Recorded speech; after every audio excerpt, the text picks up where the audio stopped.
amar, bueno, como mínimo es paradójico, ¿sí? Como mínimo. Bueno, buenas tardes, buenas noches. Lautaro, te pido un poquito más de retorno, porfa. Un placer que me acompañen este nuevo año. Ya son muchos años haciendo cursos. Este es un curso que le voy a dedicar 2-3 minutos, así como les quiero contar que clase a clase somos como muy puntuales en el inicio, pero hoy, por ser la primera, hubo una demora. Se llama este año Filosofía en otras 12 frases, porque hubo un curso llamado Filosofía en 12 frases, de donde después devino mi libro Filosofía en 11, que perdió una frase por culpa de la editorial, básicamente, y de los costos, al pedo, pero bueno, esas cosas. Y porque el 11 les daba equipo de fútbol, entonces dijeron, va a vender más. Bueno, vendió. Hay que darle algo de razón a la industrialización del mercado cultural. Qué asco, ¿no? Cuántos problemas, cuánta culpa. Pero estas son otras 12 frases y, son otras 12 frases que, a diferencia del curso anterior, deambulan entre frases filosóficas y frases, que también vienen desde otros lugares, como esta, ¿no? Esta es una frase que la filosofía ha trabajado mucho, tiene mucho para decir, pero viene del palo de la religión. Básicamente viene del palo de la religión porque está presente como frase literal en los textos religiosos, ¿sí? Primer dato que hay que dar, todos relacionamos esta frase a los textos neotestamentarios. ¿Qué mierda significa neotestamentario del Nuevo Testamento? O sea, porque sí, porque todo el mundo conoce, y ahora lo vamos a revisar, el momento en que le preguntan a Jesús si puede resumir, los mandamientos, o si puede de algún modo expresar de qué se tratan, y él de algún modo lo que hace es resumirlo en dos. El segundo el primero es ama a Dios, ahora lo vamos a ver, y el segundo es que claramente el primer mandamiento con el que Jesús pretende resumir los mandamientos o superar los mandamientos del Antiguo Testamento está de algún modo presente entre los 10 mandamientos. Los 10 mandamientos no dice ama a Dios, pero sí respetarlo, hay un único Dios. Ahora, este segundo es raro, porque no aparece en la formulación, por lo menos literal, de los 10 mandamientos, ama a tu prójimo como a ti mismo, ¿sí? No aparece así, pero quiero decirles que sí existe así formulado esta frase en otro libro del Antiguo Testamento, que no es el Éxodo donde están los 10 mandamientos, sino el Levítico. O sea que ya hay una presencia de esta frase en el Antiguo Testamento. O sea que cuando Jesús la tira, no es que la inventó. Y no es que el Nuevo Testamento, aparece por primera vez. Sí que aparezca como, ahora vamos a verlo, es el debate, como reemplazando a todos los mandamientos anteriores, ¿sí? Puede ser, y es parte como de la propuesta en general del cristianismo, de la lectura que hacemos del cristianismo frente a la tradición de la que proviene, que es el judaísmo. Puede ser ahí una diferencia. Pero la frase ya existía, ¿no? Es como que se la potencia para otro lugar, por decirlo así. Vamos a lo primero que tenemos que decir, esta es una frase, les decía, que viene de otro lugar, que viene del contexto religioso, son textos bíblicos. Sin embargo, son esas frases que, aunque vienen de la Biblia, después las usamos mucho cotidianamente. Por eso yo creo que la filosofía tiene que hacerse cargo de estas frases, de pensarla, de abrirla. Además, después la filosofía como que tomó esta frase y como que la secularizó, o sea, le quitó todo ese contexto metafísico propio, si quieren, de su enunciación religiosa, y la llevó para otro palo. Hay formulaciones parecidas a esta frase, que se dan en filosofía y que se las entienden como reglas éticas, por ejemplo. Lo que nunca cuaja ahí, y ahora lo vamos a desarmar, a deconstruir, a problematizar, es el amor. Es lo que no cuaja, porque decías, respeta a tu prójimo como a ti mismo. Sí, ¿no? Porque el respeto parece como que tiene lustre, ¿no? Tiene glamour, tiene respeto el respeto, digamos. Se respeta el respeto. Pero el amor siempre tiene algo como raro, como que, ¿no? Como que vieron que la cuestión del amor deambula entre dos extremos como bastante antinómicos, porque, digamos, hablas de amor y podés hablar de ese amor espiritual a Dios y a la Santísima Trinidad, o hablas de amor y hablas de la orgía más promiscua, donde sacás a luz toda la lascivia más hermosa que explota en tu cuerpo. Qué manera de... Y es amor también. Y es amor también. ¿Quién dijo que el amor se define solo desde un lugar? Ahora, no creo que cuando Jesús dice, resumamos los mandamientos en uno, ama a tu prójimo como a ti mismo, esté diciendo, haz orgías con todos tus prójimos como la haces contigo mismo. Estaría bueno también, porque uno es muy orgiástico con uno mismo, ¿no? Si uno se animara a hacer con los otros lo que hace con uno mismo en sus fantasías, en sus masturbaciones cotidianas, me fui a la mierda, ¿no? Pero está bueno que vean que si alguien escucha esta frase, ama a tu prójimo como a ti mismo, nunca piensa el amor como sexo. Y el sexo es una de las formas del amor también. O sea, ¿por qué se la circunscribe rápidamente hacia el amor como, no sé, respeto al otro? No se entiende bien qué tipo de amor es. ¿Y eso por qué? Y lo vamos a ver en la clase. Porque nuestra cultura tiene un problema con el amor, que es el reduccionismo. Los griegos lo tenían más claro. Los griegos por lo menos tenían 4 formas del amor distintas. Eros, filía, ágape, storgé. 4 como mínimo. Tenían divinidades que representaban al amor con historias y funciones muy distintas. Nosotros todo es amor. Amor a la pareja, amor a los hijos, amor a la patria, amor a la camiseta. Pero ya ese reduccionismo de llamar a todo amor, lo que hace, como todo reduccionismo, es disolver la diversidad de posibilidades que hay alrededor del amor. Y en ese sentido está bueno deconstruir. Vamos a ver a lo largo también de la clase de qué se trata. O sea, liberar al amor de una de sus manifestaciones que se presenta como única, y sobre todo en la lectura de frases como esta. Por eso empezamos por acá. Este curso va a tener, hay muchos de ustedes que están anotados en todo el curso, otros que vienen a algunas clases.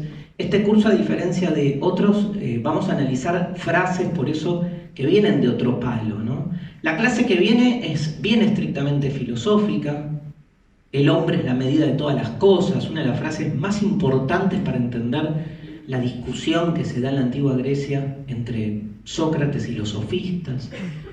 Vamos a hacer una linda lectura, sí, sobre una frase más tradicional, pero después vamos a tratar frases como no hay futuro para ti, que es un estribillo de una canción de los Sex Pistols, para tratar de entender en ese no hay futuro cómo el punk se vuelve en un momento, sin quererlo, una distensión filosófica que nos propone formas de relacionarnos con el tiempo, en nuestro tiempo, muy distintas. Le vamos a dar lugar a esa posibilidad, que es algo que en general en el canon filosófico no se permite, ¿sí?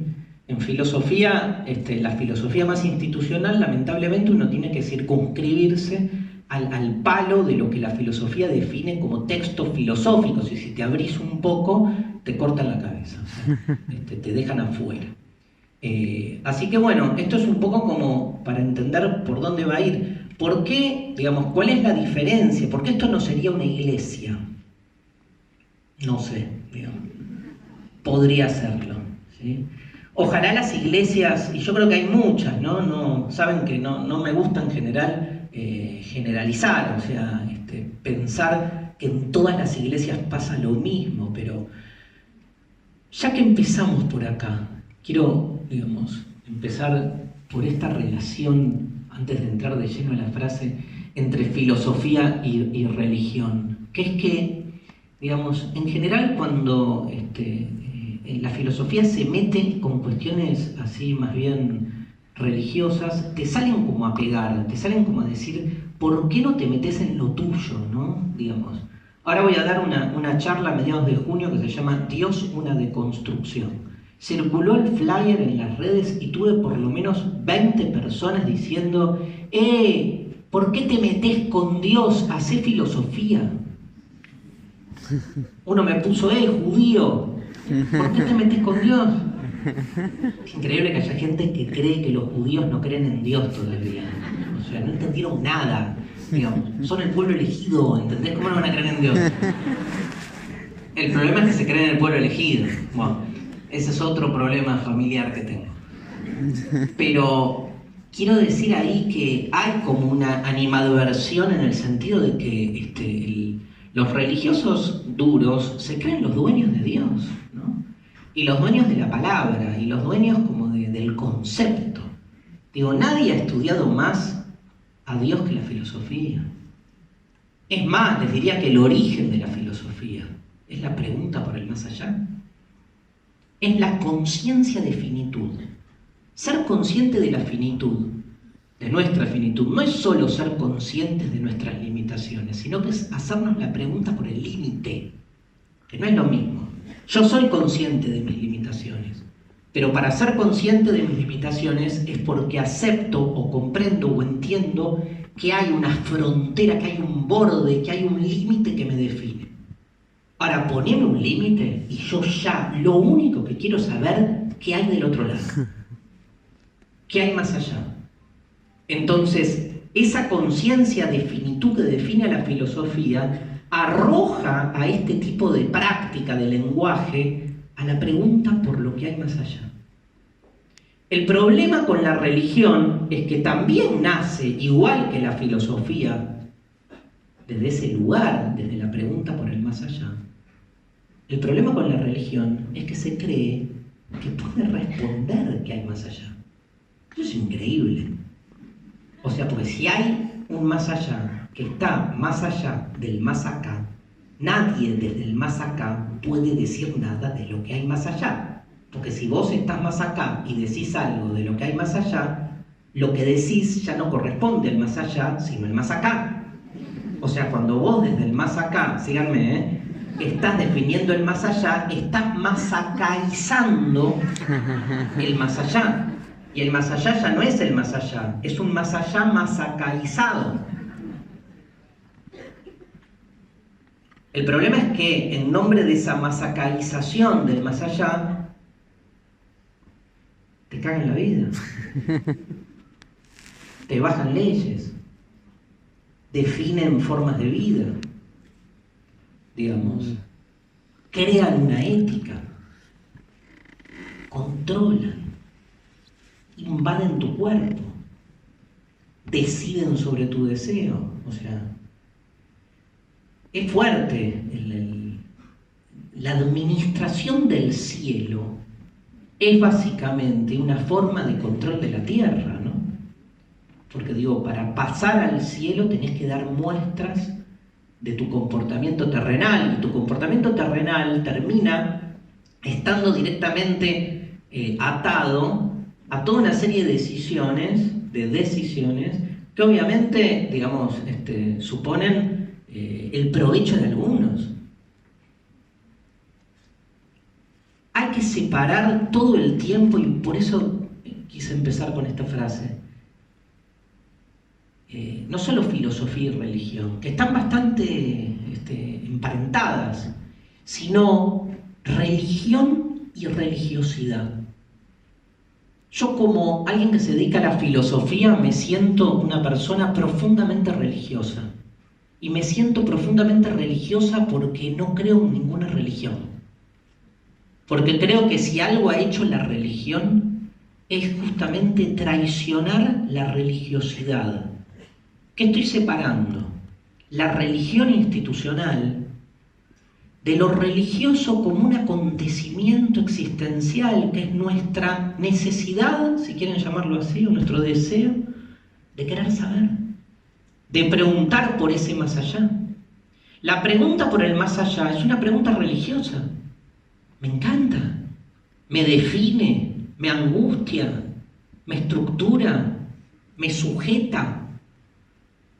Ahora, esa pregunta por el más allá es una pregunta que en los que hacemos filosofía está siempre rebotando para ser aplicada y ejecutada sobre todo ante aquellos humanos que hablan en nombre del más allá. Cada vez que alguien habla en nombre de la verdad, del más allá, del absoluto, uno tiene un poder de rebelión, que es preguntar. Porque la pregunta abre. En filosofía no hacemos preguntas para encontrar respuestas. Hacemos preguntas para cuestionar las respuestas establecidas. La pregunta no es un medio para alcanzar una respuesta. La pregunta es como un martillo que lo que hace es salir desde una violencia conceptual a romper todas aquellas certezas hegemónicas que pululan como sentido común, de las que uno no duda porque las tiene naturalizadas en su normalidad cotidiana. Como esta frase que vamos a demoler, pero no porque estemos en contra del amor o del prójimo o del sí mismo. Igual a mí la palabra que más me jode de las cuatro es el cómo. Ninguna de las demás, el cómo. Ama a tu, no entiendo por qué no le pusieron ama a tu prójimo más que a ti mismo y se terminaba el problema. Pero el cómo a ti mismo me mató. Porque ese cómo lo vamos a ver. O sea, arroja toda una idea con la que nos vamos a pelear. Pero digo, esa es la función de la filosofía y de la pregunta. De construir lo que viene ya construido, pero oculta su carácter de construcción, sino que se presenta como una certeza, como una verdad. Ahora, en ese sentido, hacer filosofía es un acto religioso porque deja siempre abierta la duda. Ahora, lo increíble de la religión institucional es que venga con las respuestas de lo que hay en ese más allá. Y es increíble, ¿por qué? Porque en estos textos religiosos que ahora vamos a compartir, en los textos religiosos, los textos no toman partido. El partido lo toman los intérpretes de los textos. Lo que está en juego acá es cómo interpretamos un texto. Los mismos textos religiosos pueden ser leídos filosóficamente y ser invertidos en su significación. Textos que históricamente concebíamos como con un sentido fijo, uno los puede agarrar, releerlos, tomen esa palabra, releerlos y llevarlos para otro wing, llevarlos para otro costado. Vislumbrarlos desde una perspectiva completamente distinta. ¿Por qué digo tomen la palabra releer? Porque quiero que sepan que la palabra religión, etimológicamente, puede ser también analizada desde distintas interpretaciones. La más común, la que todos manejamos, es que religión viene de religar. La idea es que hubo un Dios, o hay un Dios, del cual nacimos, Dios nos creó, del cual nacimos no, Dios nos creó en realidad Adán y Eva la cagaron, entonces Dios nos echó, la caída, que es este mundo, y bueno, digo, toda la vida que nos queda no es más que una forma redencional de tratar de que Dios nos perdone. Vino Jesús, medio al pedo, porque en realidad no pasó gran cosa, sino que ahora tiene que volver, bueno, lo crucificamos, que no es poco, pero tiene que volver.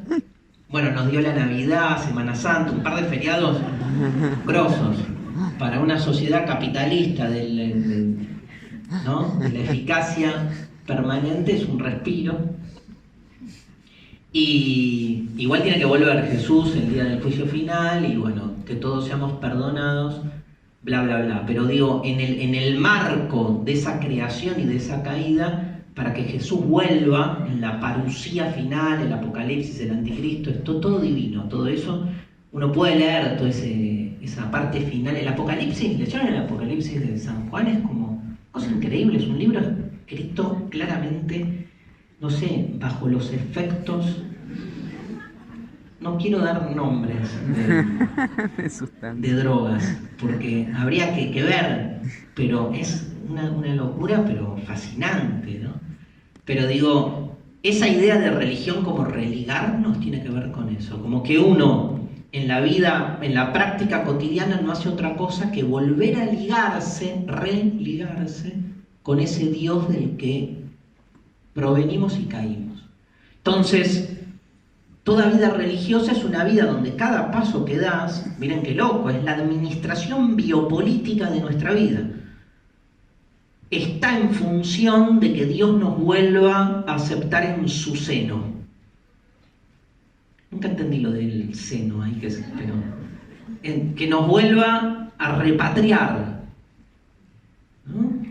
La patria, un gran sucedáneo de Dios, ¿no?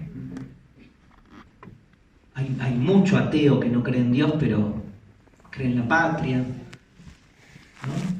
Cree en el amor. Dioses hay de distintos tipos igual.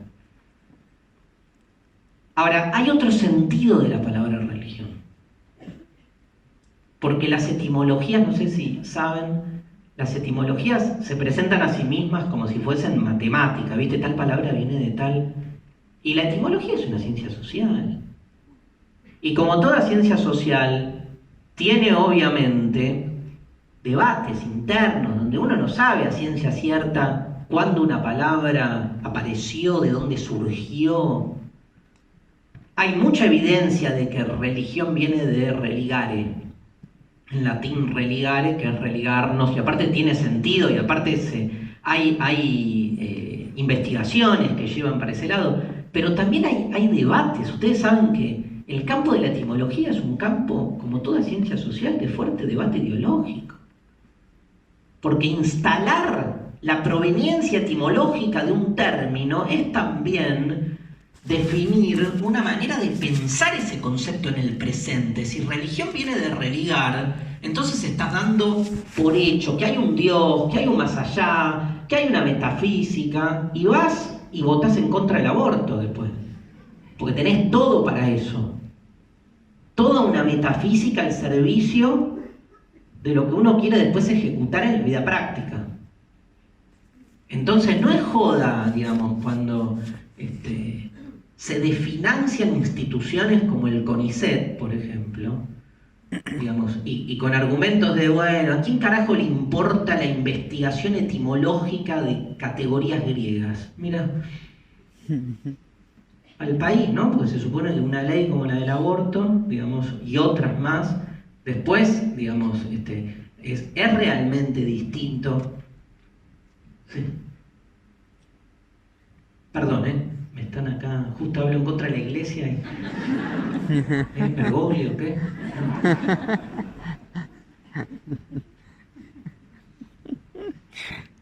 Qué chombo. Bueno, parece que mandaron a... La iglesia decidió que se apague la pantalla. ¿Se ve el pizarrón?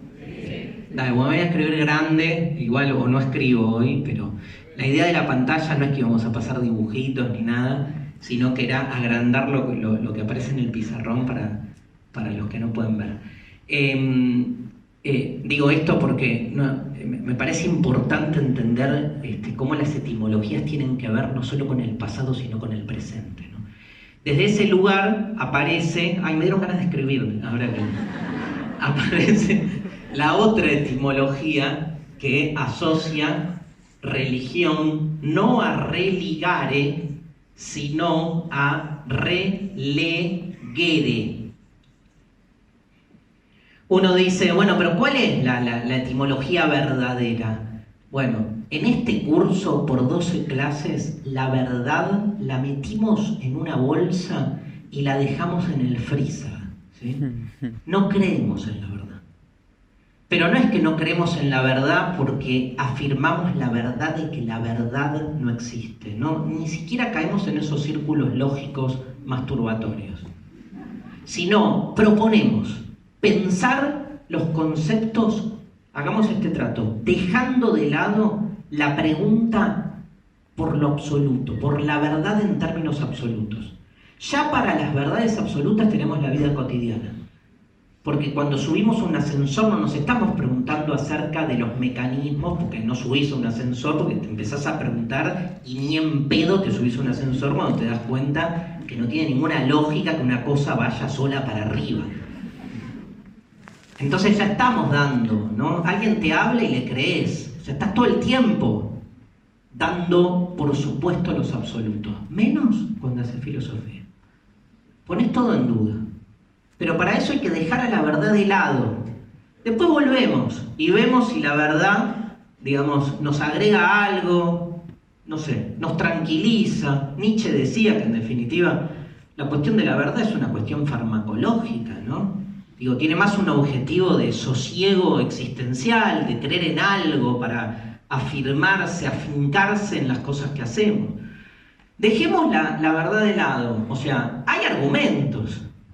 Acá hay una discusión, digo, está uno de los filósofos cristianos primitivos llamado Tertuliano, que, digamos, hace todo un análisis acerca del origen de la palabra religión y cómo está ligado a la idea de religarse. Y después hay otra lectura que también tiene su lógica, porque las palabras, imagínate, o sea, no hay un momento histórico donde ves que alguien empezó a usar una palabra. La segunda es relegere. ¿Saben qué significa? Les privo de todo el proceso por el cual etimológicamente llegamos a este término. El que usé antes, releer. Y si ser religioso no es tanto una cuestión de religarnos metafísicamente con un ente superior, sino simplemente volver a leer los mismos textos que han sido releídos por otros que releyeron los textos que vienen releyéndose de relecturas anteriores. ¿Y quién escribió el texto? Nadie. No, pero alguien lo tuvo que haber escrito. No importa. No hay un texto originario.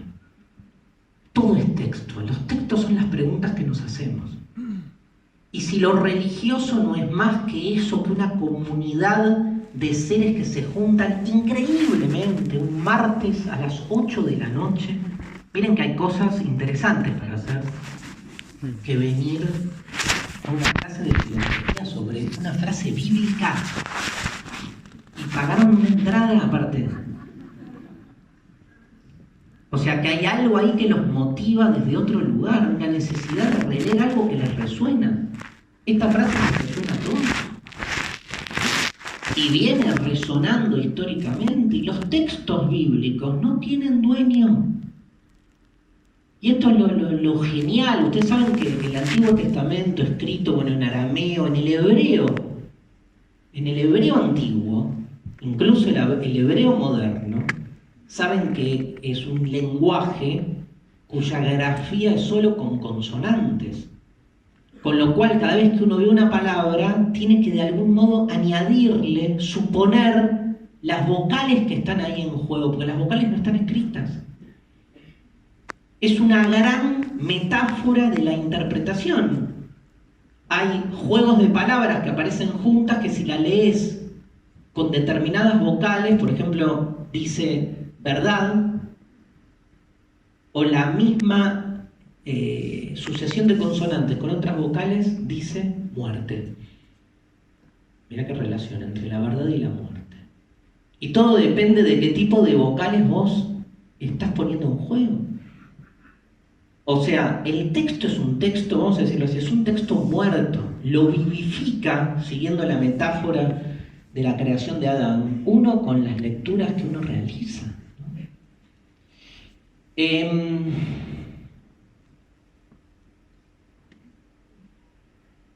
Amarás a tu prójimo como a ti mismo. siempre vamos a hacer esto con las frases. ¿Cuál es la interpretación del sentido común? ¿Cómo interpreta el sentido común esta frase? ¿Quién es el sentido común? Nosotros. Pero nosotros en nuestra totalidad, no. Nosotros antes de entrar a esta clase de filosofía. Nosotros cuando salgamos de esta clase de filosofía. Nosotros cuando o mientras dura esta clase de filosofía y sin embargo nos asaltan algunas cuestiones que tienen que ver, uy, me olvidé de hacerle la comida a los chicos, mañana hay paro, habrá colectivo, ahí está el sentido común. Se dice que la filosofía confronta con el sentido común, pero no significa que lo niega. Si la filosofía negara el sentido común, yo no estaría hablando por este micrófono. Porque estoy dando por supuesto que el micrófono funciona. El sentido común, de algún modo, define funcionamientos y obtura, priva la posibilidad de reflexión permanente. O sea, nosotros cuando hacemos filosofía, cuestionamos el sentido común. Ahora, al cuestionar el sentido común, digamos, es una actividad que la hacemos desde el sentido común. No podríamos evadirnos absolutamente del sentido común porque entonces ni hablaríamos. Porque incluso cuando yo hago un cuestionamiento al sentido común, estoy usando, no es casual que me haya salido mal la palabra por lo que voy a decir, cuando yo estoy cuestionando el sentido común, estoy usando palabras que doy por supuestas desde el sentido común lingüístico en el que hablo. Porque si yo llevara a la radicalidad extrema el cuestionamiento de todo, debería cuestionar también el uso de cada una de las palabras con las que enuncio lo que digo. Todo eso que das por supuesto, etimología, subpuesto, lo que está por debajo del opuesto, todo eso que damos por supuesto es el sentido común. No lo cuestionamos. Ahora, hay cuestiones del sentido común que están mucho más, digamos, presentes en la evidencia cotidiana y que uno, bueno, no está todo el tiempo así volviéndose loco, cuestionando todo porque no da un paso, ¿no? Vendría bien a veces, yo qué sé. Se suele decir que la filosofía interrumpe lo cotidiano, ¿no? Me encanta ese verbo, es como que interrumpe algo, hay algo que entonces no termina de poder llevarse a la práctica porque todo lo pones en duda. Obviamente, si estás 24 horas haciendo filosofía y te volvés medio un idiota, ¿no? Estás como... Estoy meando. ¿Por qué el ser humano vino con un dispositivo urinario? ¿Por qué lo que entra tiene que salir? Porque la haces como más metafórica, ¿no? ¿Y por qué el líquido cambia de color? Y te measte. Entonces, el sentido común indica, andá haciéndote todas esas preguntas imbéciles mientras meás. Como para, digamos, no tener que cambiarte el pantalón, ni tener mal olor, ni cosas por el estilo. 24 horas haciéndote preguntas filosóficas te generan un estado así como de estupefacción y de parálisis. Te volvés, obviamente, medio idiota.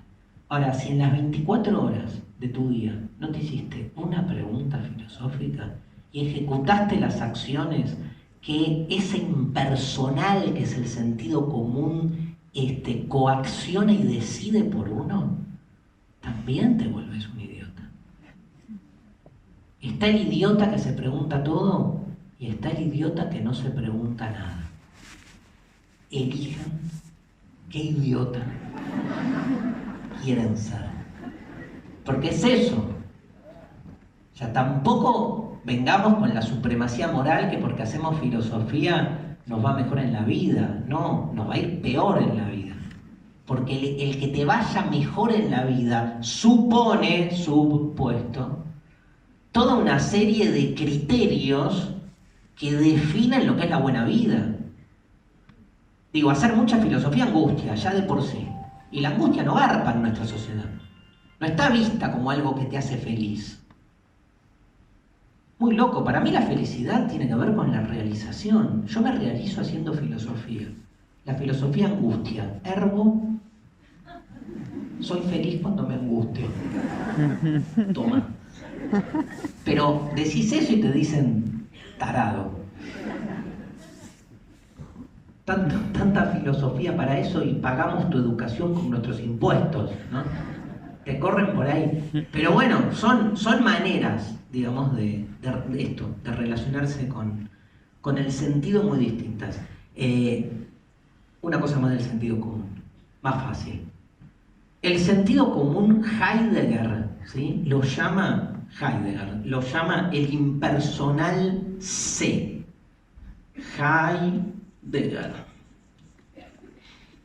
Lo he visto escrito de maneras tan increíbles que mejor lo escribo. Lo llama el impersonal das Man, ¿no? El impersonal sé.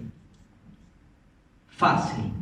Pensamos como sé piensa, deseamos lo que sé desea, sentimos lo que sé siente. ¿Quién es ese sé? Donde nosotros que decimos, bueno, estoy pensando libremente, en realidad no estoy más que reproduciendo las formas en que se piensa, y esos modos en que se piensa definen al mismo tiempo mi convicción de que estoy siendo libre cuando pienso. Creo que soy libre cuando amo, pero estoy siempre incurriendo en formatos previos que definen mi subjetividad afectiva. O sea, creo que amo, pero no hago más que entrar en las molduras previas ya preestablecidas que determinan la forma de amar. ¿Amo o hago lo que me dijeron que es amar? Si hago lo que me dijeron que es amar, es porque estoy de algún modo direccionado por el impersonal sé. No amo, amo como se ama. ¿Y quién define ese impersonal sé? ¿Dónde se escribe el sentido común? Qué pregunta, ¿no? En la tele. Puede ser, ¿no? Uno puede hacer un análisis. Ahora, impersonal sé hay en la época de los griegos y la señora Mirta Legrand no estaba en la época de los griegos. Oh, casi. Por dar un ejemplo de la tele. O sí, no sé porque son muchos años. Chiste. Estaba regalado. Pero quiero decir, digamos, sí, lo que se debate en la tele, y sí. Mirá los títulos, ¿no? Vieron que hay como una dictadura de los títulos en nuestro tiempo. Los títulos que se repiten cada media hora en los canales de noticias y definen un sentido común. Los 5 títulos que se repiten cada media hora en los canales de televisión definen el sentido común, pero el sentido común no se define solamente por los contenidos, se define por los formatos. Lo que hace al sentido común no es tanto el contenido de esos 5 títulos, sino que nuestro sentido se defina todos los días a través de 5 títulos. Es la caja de los 5 títulos la que nos preocupa. Después da igual quién es corrupto, quién no es corrupto, va uno, otro, digamos, si hace frío o no hace frío, o sea, van cambiando los contenidos, pero el formato es el mismo. Analicemos el formato. El titulismo es una forma reduccionista de relacionarnos con las cosas. Bueno, la famosa grieta tiene que ver con eso. Después vos rellenás la grieta, ¿no? Macrista, kirchnerista, bilardista, menotista, Coca, Pepsi, gran grieta. Ateos creyentes. Pero ahí se ve bien el ejemplo. El sentido común es la grieta. La grieta garpa, siempre. Moria Kazán contra Carmen Barbieri.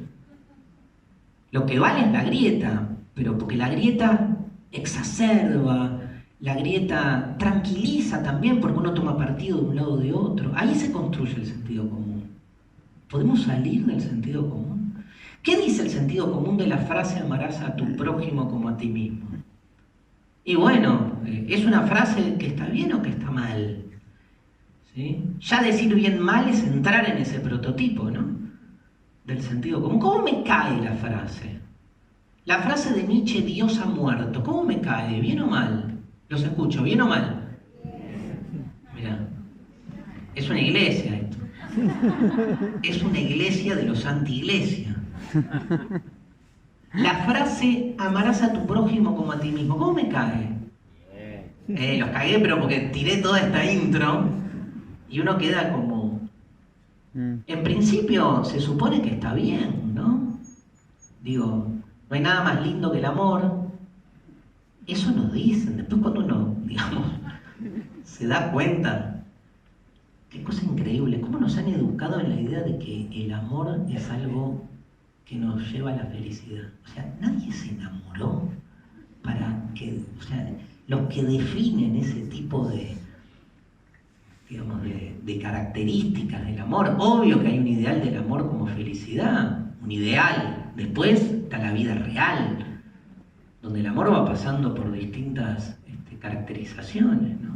Pero digo, en el sentido común, ama a tu prójimo como a ti mismo, viene con una carga positiva. Viene con una obviedad, que es lo que a mí más me molesta. Tratemos de analizar la frase desde el sentido común. ¿Qué dice? Es una exaltación, es una propuesta a que uno se relacione con el otro de manera amorosa, como por obvias razones uno se relaciona con uno mismo en términos amorosos. Es tan obvio que yo me amo a mí mismo y que para mí la prioridad absoluta de mi ser soy yo mismo. Digo, amar, en principio, en la frase desde el sentido común está pensada desde esa perspectiva. El amor como algo que expande, que suma, como algo que nos da felicidad, que nos da una ganancia. Que nos da una ganancia. Está buenísimo amar, uno gana. Digo, crece, se nutre, gana en ese sentido, ¿no? ¿Cuándo habrá sido que el amor fue invadido por la economía? Como para pensarlo en términos de ganancia. ¿Y qué perdió el amor cuando se contaminó de ese mismo espíritu económico que piensa todo en términos de apropiación y expansión de lo propio? El amor es algo que me hace bien, que me nutre, me hace crecer, me hace feliz. Me.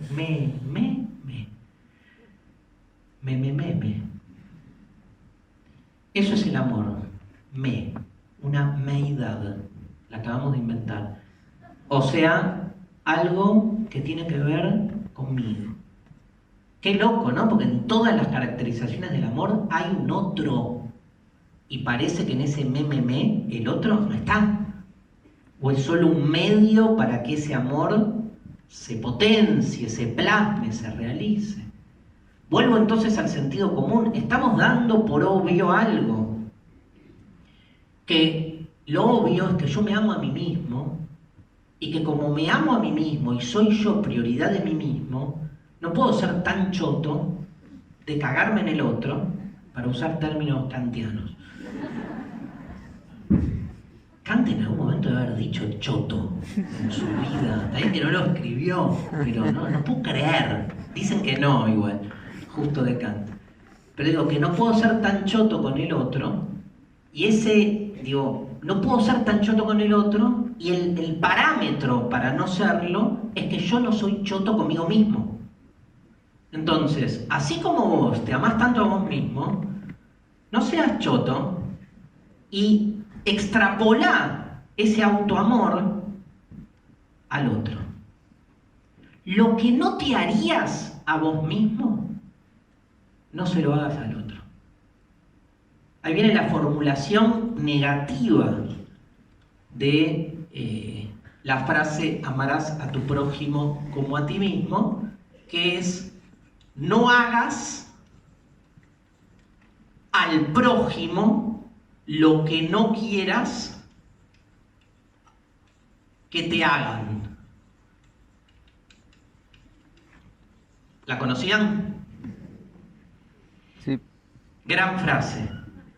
No hagas al prójimo, para que vean la relación, ¿sí? Esta frase es una frase talmúdica. El Talmud es un libro de la sabiduría judía que es una interpretación de los textos bíblicos. Los textos bíblicos son cortitos. El Talmud tiene como 40 tomos y son rabinos de la época antigua discutiendo cada una de las líneas. Es fascinante, a mí es un tema que me fascina. Cada una de las líneas de los textos bíblicos. La diferencia que tiene el Talmud con el resto de los libros, en general, de interpretación de los textos bíblicos, es que en el Talmud permanece no solo la interpretación vencedora, sino también la derrotada. O sea, los rabinos discuten, dicen, hay muchas interpretaciones, bueno, ¿cuál elegimos? A. Y la B perdió, pero el Talmud te deja la A y la B. Con lo cual, vos que lo lees y que sabés cuál es la interpretación hegemónica, tenés sin embargo el vestigio, tenés la presencia de la interpretación derrotada para que si quieras puedas pensar por vos mismo por qué estuvo derrotada, o al revés, puedas tomar partido por la derrotada. La cita sería Talmud Shabbat 31a. Shabbat es sábado. O sea, un libro donde se está analizando la creación del mundo y el día sagrado. Parece que a un sabio judío como que lo provocaban, lo querían gastar. Entonces fue uno y le hacía preguntas para que el tipo no pudiera contestar. Entonces parece que le pregunta algo así: ¿cómo me resumirías toda la Biblia para que yo la entienda en el tiempo en el que estoy parado en un pie? Una pelotudez, ¿no? Pero es como el tiempo en el que yo estoy parado en un pie y antes de que me caiga. Si realmente el texto, digamos, sagrado tiene tanta fuerza, me lo tenés que poder explicar en ese rato. Y parece que Hillel, que es este sabio, que es como el grosso del Talmud. Hillel es la escuela que siempre vence en los debates talmúdicos. Le dice esto, le dice: mira, muy fácil, la Biblia se resume en una frase: no hagas lo que no quieras que te hagan. Ahora andá y estudiales. Y es muy interesante porque este relato talmúdico es muy similar a ese que les contaba, que ahora vamos a volver, cristiano, donde parece que Jesús justamente hace lo mismo, resume en algún punto todo el mensaje divino, pero en la frase dicha de manera afirmativa. En ambas frases igual pasa lo mismo: no hagas lo que no quieras que te hagan. A mí siempre me hizo ruido, me encanta la frase. Es un gran parámetro, ¿no? Kant, K-A-N-T, la formula como imperativo categórico, ¿sí? O sea, haz que tu máxima sea universal, compórtate de tal modo de que tus propias acciones sean para vos universalizables. Lo que vos hacés tenés que permitir que todo el mundo lo haga, si no, no vale. Pero el parámetro es uno. Este es el tema. El tema es el yo ahí, ¿no?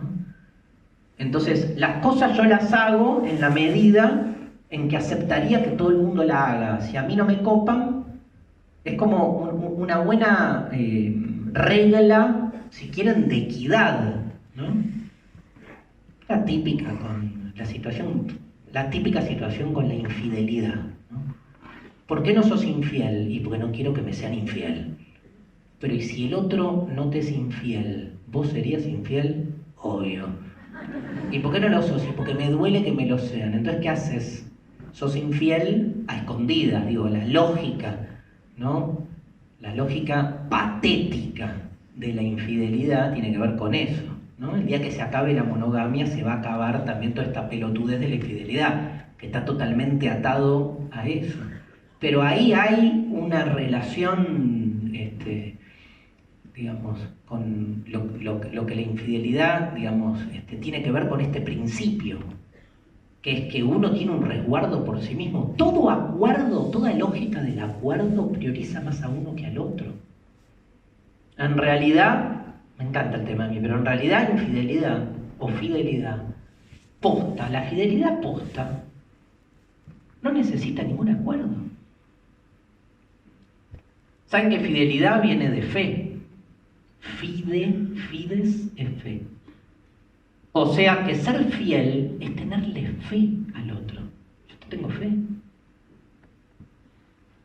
Si yo me junto con vos, che, ¿querés ser mi novia? Sí, dale. ¿Qué hacemos con la fidelidad? Y bueno, firmemos un acuerdo. A ver, ¿vamos a ser fieles? Y sí, dale, vamos a ser fieles.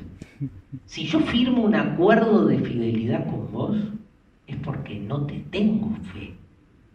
O sea, sé que me vas a cagar. Y entonces necesito del acuerdo. El acuerdo viene a demostrar justamente la imposibilidad de esa fidelidad. La fidelidad por acuerdo pierde la esencia mismo de ese acto fascinante, que es tener fe en el otro.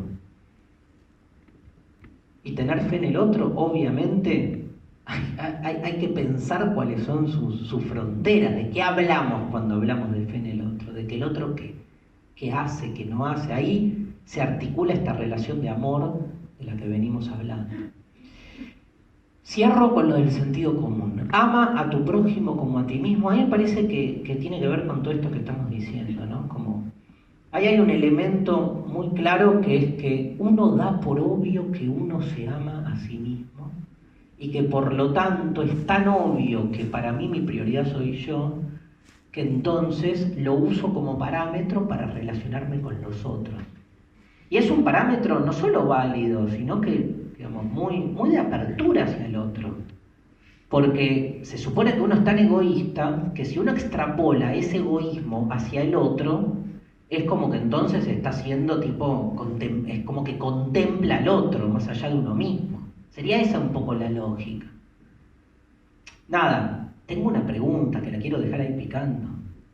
¿Tan obvio es que uno se ama a sí mismo? ¿Amarás a tu prójimo como a ti mismo? Yo les pregunto a todos los prójimos a los que quiero amar como a mí mismo. Si ustedes supieran la relación de amor-odio que tengo yo conmigo, ¿cómo se dice? ¿Conmigo mismo? ¿Está bien?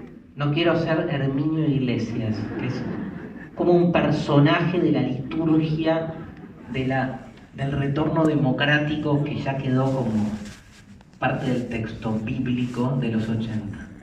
Digamos, si uno supiera, si ustedes prójimos que de algún modo reciben el amor mío, de cualquiera de nosotros, si uno supiera al revés la relación de amor-odio que tiene uno con uno mismo, ¿eso quieren realmente? O sea, yo me levanto todos los días deprimido. Odio mi cuerpo. Odio el tiempo que me falta para morir. Odio no haber nacido un musgo. Es como, lo reconozco como mi ideal de la buena vida. Tipo, nacés, a nadie le importa, durás muy poco, a lo sumo te mea un perro, olvidado detrás de un ladrillo, y en algún momento alguien, no sé, te corta, desaparece, nada. La nimiedad absoluta. Padecer no padeces. Pasarla bien, uno diría, bueno, hay que volver a la máxima epicuria, ¿no? Epicuro decía, todo se reduce en dos cuestiones. Busca el placer y huye del dolor. Y si hay contradicción entre buscar el placer y huir del dolor, es obvio, lo único que tenés que hacer es huir del dolor. El placer es eso, en el fondo. Tremenda frase, ¿no? Yo me acuerdo que una vez, en una de mis tantas derivas psicoanalíticas, Llego un día a lo me trataba con una psicóloga que tenía más de 80 años.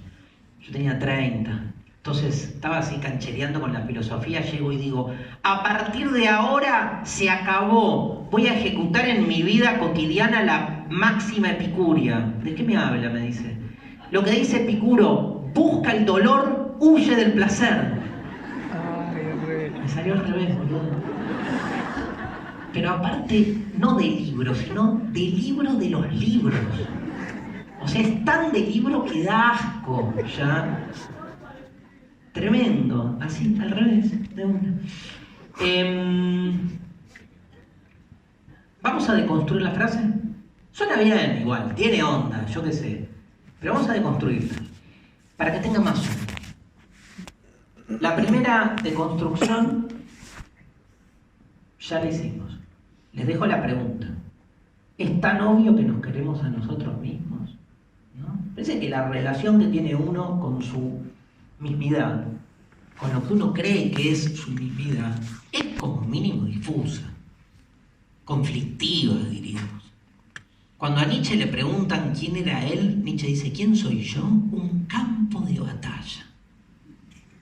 Pará un poco, o sea, no es tan obvio que uno se quiere a sí mismo, digamos. Uno hace lo posible por sobrevivir, yo qué sé. Te mirás al espejo y querés huir a Ruanda, básicamente. ¿Quieren ser felices? No se miren al espejo. Es como una forma, nada, de supervivencia. Pero lo exagero, lo exagero contra la otra exageración del sentido común, que es el mandato del autoamor.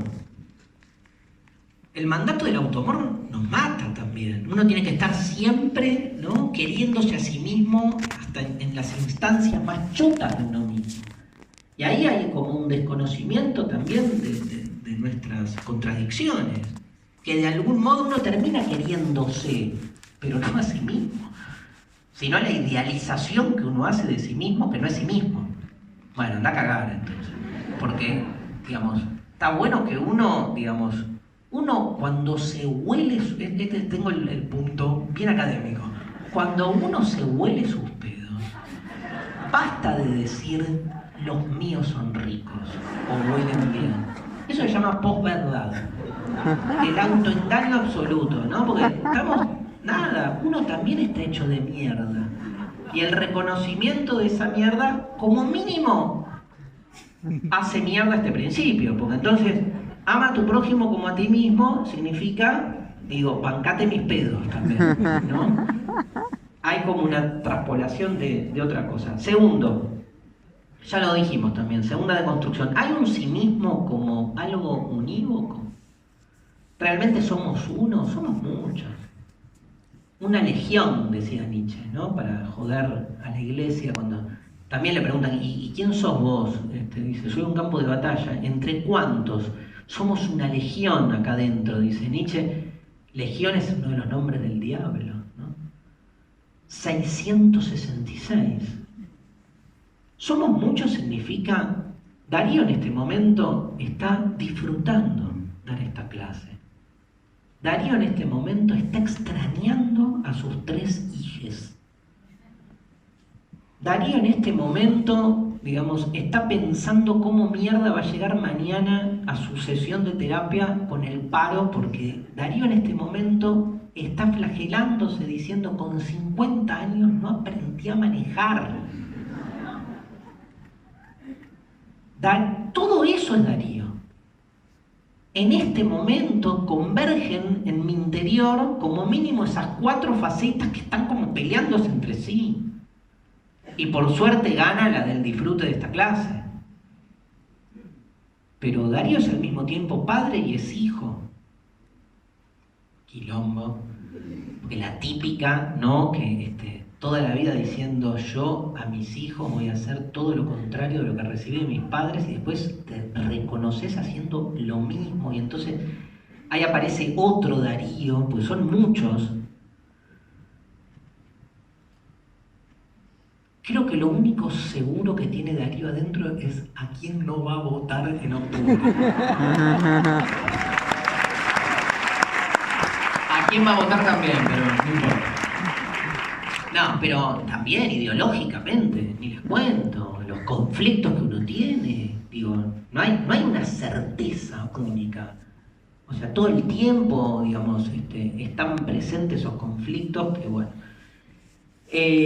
Con lo cual tampoco me queda claro, digo, porque la frase supone como cierta afirmación de una identidad, donde el amor está definido, el sí mismo está definido. Parece una boludez, pero digo, toda la filosofía es una boludez, entonces, ¿no? Si lo pensamos así, pero ama a tu prójimo como a ti mismo. A mí me mata esto de dar por obvio el que ese amor es un amor real, es un amor definido de un único modo, ¿no? Y segundo, la existencia de ese sí mismo. O sea, estamos dando por supuesto la idea del yo propia del individualismo, de un sistema cultural que remite al capitalismo burgués. Y esa idea del yo, no digo que esté mal o que esté bien, digo, y eso es deconstruir, gente. Deconstruir no es destruir. Deconstruir es poner cada concepto en su perspectiva histórica y cultural. Que cuando uno dice, ama a tu prójimo como a ti mismo, o sea, quiero amar a los prójimos como me amo a mí mismo, ese mí mismo que uno da por natural, por supuesto, por obvio, de obvio no tiene nada, sino que remite a determinados rasgos. Hay una idea del yo, de la que yo parto, que es absolutamente desmembrable en sus elementos constitutivos y asociable con toda una serie de condiciones propias de la época. La idea del yo individual de la que nosotros partimos y que suponemos incuestionablemente funcionando en nuestro interior, surge increíblemente con la modernidad, que es el tiempo donde surge el capitalismo. Entonces es ese mismo sujeto dueño de sí mismo el que después es dueño, se cree dueño, en un mundo capitalista, de sus medios de producción o hasta de su fuerza de trabajo. Hay una idea de autonomía que es propia de una época y que va circulando por distintas esferas. Claro, la lógica del poder es aislar esas asociaciones, es que uno no enhebre y visualice que cuando uno se cree que está pensando por sí mismo, ese sí mismo responde a toda una serie de intereses para que uno termine creyéndose eso.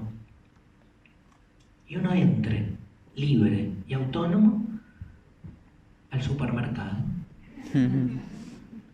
y elija libre y autónomo lo que a uno le gusta.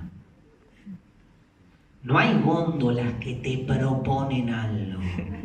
Vos elegís libre y autónomo. Tengo sed. ¿Qué tomo? No hay góndolas que te dicen, calma tu sed, ven por aquí. Y vas a la góndola y tenés Coca, Pepsi, Coca, Pepsi, Coca Light, Pepsi Max, Coca Cero, Pepsi Soronga, no sé. Coca Life, que es la peor de las cocas que probé en mi vida. Una verde que ya no existe más. Alguien grita, Manaos. Manaos es como el peronismo, la tercera posición. Y la ves a Manaos ahí como rosqueando, no sabés si con Coca o con Pepsi, ¿no? Depende. Más peronista. Ahora, qué increíble que pensarse libre es pensar que uno puede elegir entre Coca, Pepsi o Manaos. ¿Sí? Ser libre, metafóricamente, es poder no entrar al supermercado. Porque lo que se pone en juego es eso, es el dispositivo previo en el que uno se encuentra después sumergido y no visualiza. O sea, el tema es que nadie se visualiza a sí mismo no entrando a ese supermercado a elegir. Es una metáfora, usémosla para cualquier cosa. Pero para entender ahí de nuevo, ¿no? Cómo hay una idea del yo, del sí mismo, del amor que de algún modo está preestablecida. Algo dijimos, tercera, yo dejé la luz prendida del auditorio porque me imagino que hay gente acá, digo, que toma nota, que se toma esto como un ritual de aprendizaje. No digo que todos tienen que hacer lo mismo, pero esa es la idea de este curso, dejar prendido un poco para que puedan tomar nota y eso. Tercera deconstrucción, ¿de qué tipo de amor se trata? ¿No? Es muy interesante una cuestión, que esta frase, en realidad, ama a tu prójimo como a ti mismo. El amor al prójimo es una de las formas de la amistad, en realidad, ¿no? Que justamente es una de las formas que menos utiliza la palabra amor. Nadie le dice al amigo, tipo, te amo. Y si le decís te amo al amigo, hacerme un quilombo, es como que, ¿qué querés algo más? ¿No? Vieron que loco, la relación entre el amor y la amistad es uno de los grandes misterios, digo, de nuestra cultura vincular, ¿no? Porque está tan sobrevaluada la práctica sexual en nuestra sociedad que, o sea, garchás con una amistad y ya no sos amigo, ¿viste? ¿Y ahora qué onda? ¿Con qué? No, lo que hicimos. Nada, seguimos siendo amigos, pero tuvimos sexo. Está bien, ayer fuimos a comer y seguimos siendo amigos. No, no me vas a comparar tener sexo con comer. ¿Cómo que no? No, el sexo tiene que ver con la intimidad. O sea, yo te vi desnudo. Yo te vi ayer comer con la boca abierta, boludo. O sea, más intimidad que bancarme la asquerosidad de tus gestos. No, posta, o sea, piensen. Me fui a la mierda 2, es esto. Pero piensen que hay un rito de pasaje puesto en la práctica sexual, que no digo que no, digo, no es mucho, digamos, como para que de repente, no tanto hacia dónde uno va, sino lo que uno pierde, como que, no digo que no haya un montón de casos donde se sigue siendo amigos y lo que sea, pero ya no es lo mismo, ¿no? Es como que está bueno pensar también, lo vamos a hacer en la frase de lo personal es político, pensar nuevas formas de sexualidad y en realidad de lo que trae la práctica sexual. Pero digo, es muy loco que el ama a tu prójimo como a ti mismo utilice la palabra amor, cuando todo lo que podamos decir del amor, con lo que menos tiene que ver es con esto, ¿no? Digo, porque es tratar a tu prójimo, o respetalo, o querelo hasta ahí, digo, tenía afecto, pero amor es mucho, ¿no? Y sin embargo la frase no lo cuestiona, queda ahí como presente. Cuarto, ¿quién es el prójimo? Es tal vez la pregunta.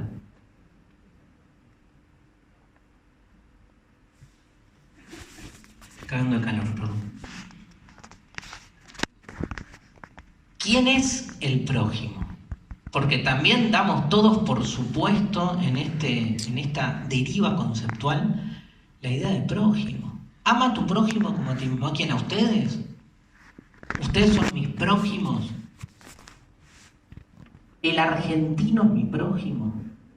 ¿Quién es el prójimo? ¿A quién se refiere la frase en tanto prójimo? Gran tema, ¿eh? Yo creo que la esencia del problema mayor de la frase está ahí. Nietzsche, ¿lo tienen? Nietzsche tiene un texto que escribe en el Zaratustra que va directamente contra esta frase. El texto se llama Del amor al prójimo. Tarea para el hogar, bajarlo hoy. El Zaratustra está lo bajan el PDF si no tienen el libro. Buscan Del amor al prójimo. Es toda una serie de elucubraciones poéticas basadas básicamente en este esquema. Hay un yo, hay un prójimo y hay lo que Nietzsche llama el lejano. O sea, ¿se ve? ¿Ven todos? Sí. No borro porque en mis clases de didáctica, cuando tenía 20 y pico de años, tuve un docente que me dijo: cuando uno da clase, llena el pizarrón y nunca borra. Quedó como una pelotudez, pero ¿por qué? Porque es como que después queda todo ahí, ¿no? Entonces, y vos decís, pero si llenás, nada, andá buscándole, salvo que ya sea imposible. Bueno, etimología, gente. Prójimo. Muy bien. Próximo. Próximo. Ama a tu prójimo como a ti mismo. ¿Quién es mi prójimo? Mi próximo. ¿Quién es mi próximo? El que está cerca mío, pero es una cercanía conceptual, o sea, el que replica mi mismidad. El próximo o el prójimo es el cercano etimológicamente, en la medida en que tengo con él algo en común.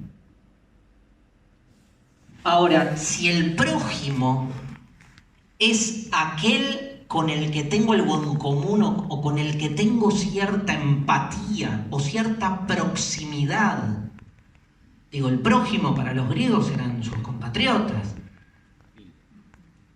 Andá a decirle a un griego: ama a tu prójimo como a ti mismo, y que el prójimo sea el bárbaro. El prójimo, hay que construir la proximidad, la proximidad. O sea, el prójimo tiene que ser aceptado como tal, tiene que verse incluido en los parámetros propios de la proximidad. ¿Qué dice Nietzsche? Y así no vale. O sea, amar al prójimo como a ti mismo es amarse a uno mismo. ¿Qué tiene de diferente? ¿Qué tiene de revolucionario? ¿Qué tiene de rupturista?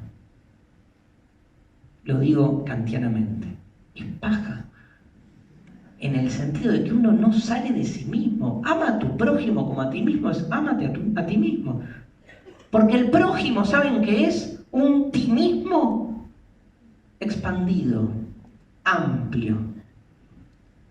Solo puedo permitirme amarme al prójimo, amar al prójimo, o sea, al que es parecido a mí, al que cumple los requisitos de tolerancia para que yo lo acepte.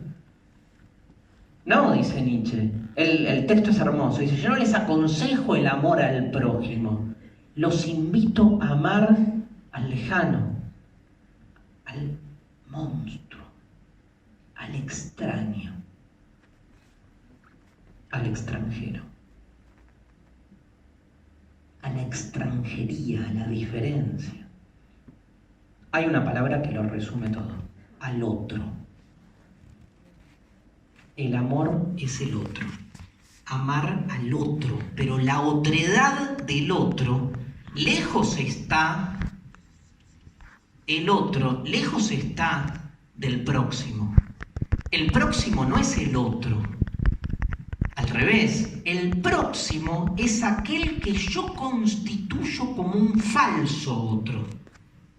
Y en la medida en que yo constituyo al próximo como un falso otro, dejo completamente afuera al otro radical, dice Jacques Derrida. El otro radical es el que jamás tiene lugar, es inaceptado, es inaceptable. Ahora, cuando el yo construye a un otro para su propia tranquilidad y hace del amor al prójimo amor a sí mismo, en ese mismo acto genera el exterminio del otro, porque lo deja fuera. Y es tremenda ahí la contradicción que se juega para Nietzsche.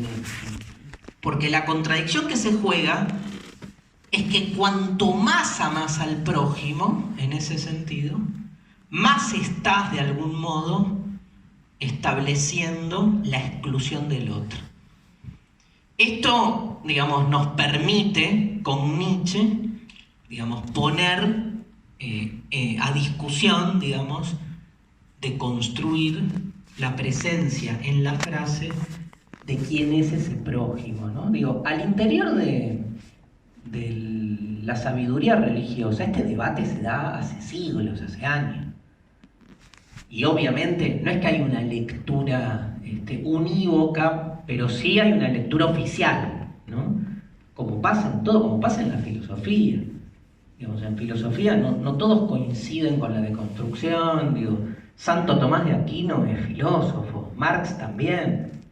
En la iglesia pasa lo mismo, hay lecturas como muy interesantes. Y en la iglesia, por ejemplo,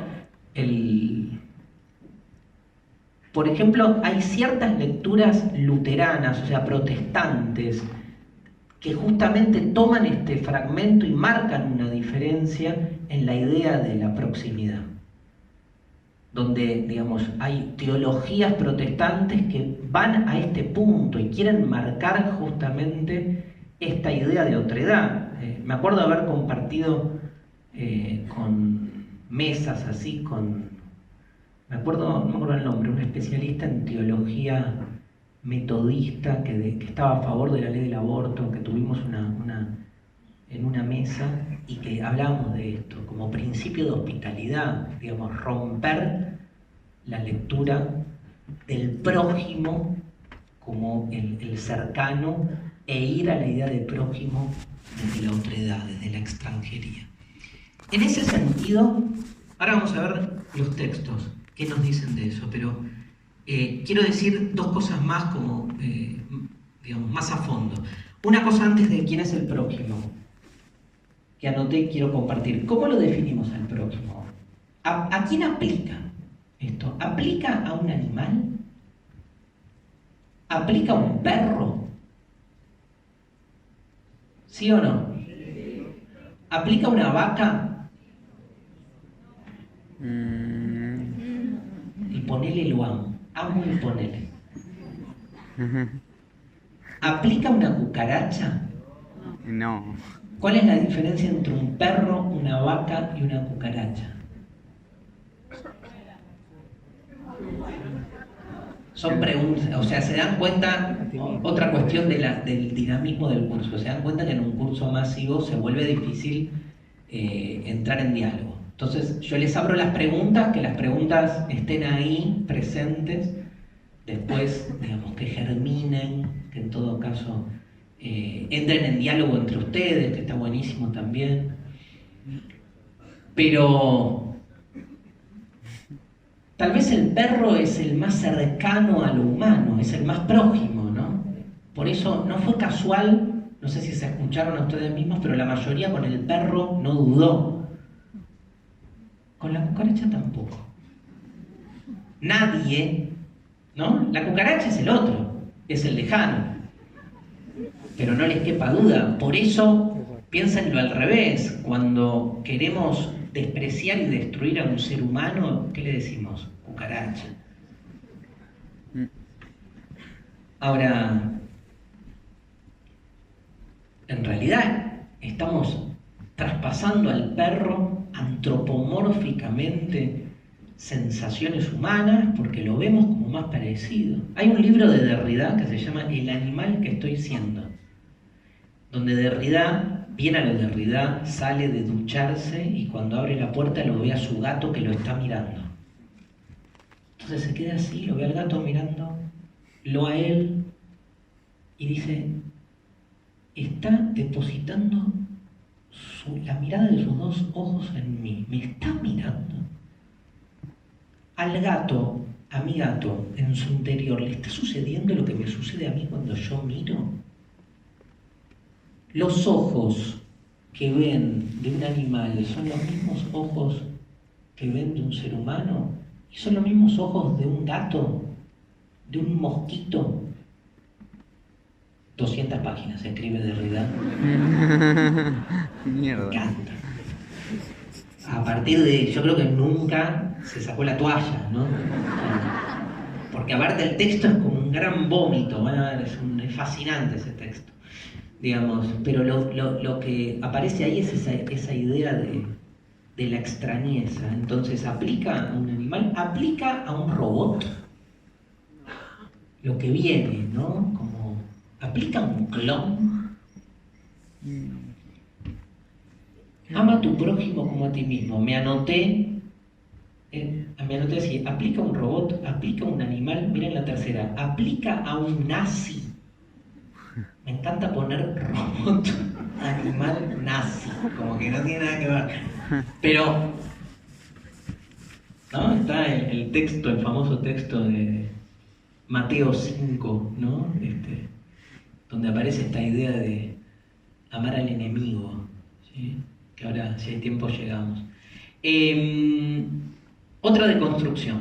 ¿No hay una paradoja? A ver si me siguen en esta. ¿No hay una paradoja en postular como parámetro del amor por el otro? Postular como parámetro del amor por el otro el amor a uno mismo, que de alguna manera, por estar concentrado en uno mismo, niega al otro. Digo, ahí hay una vuelta rara, porque si el parámetro del amor por el otro es el amor por uno mismo, porque amar al prójimo como uno mismo significa que el amor por uno mismo establece el criterio de todo amor. Ahora, el amor por uno mismo, por default, supone que el otro es secundario. Primero estoy yo, después está el otro. Ahora, si el criterio de amar al otro es amarse a uno mismo, estamos tomando como criterio justamente lo que queremos modificar.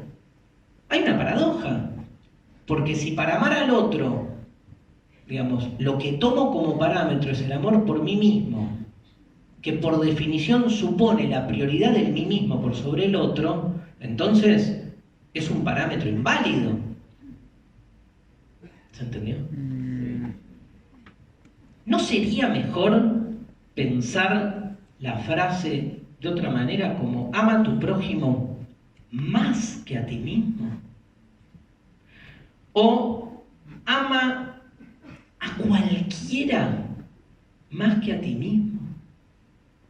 Ama a cualquiera más que a ti mismo.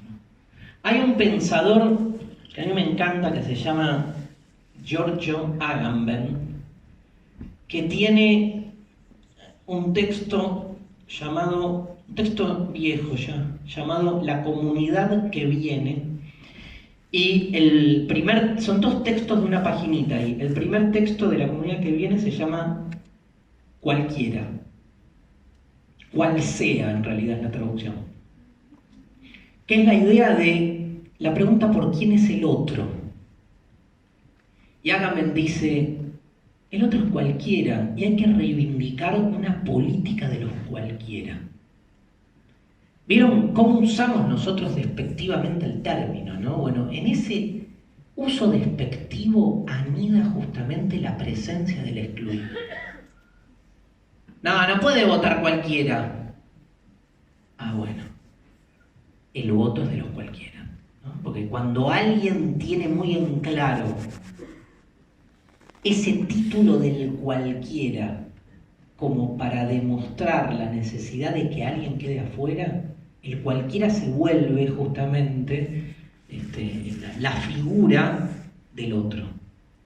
Cualquiera significa posta, que no importa lo que piense, no importa lo que invista, lo que revista, cómo se viste, no importa su género, su deseo, no importa sus prácticas, cualquiera.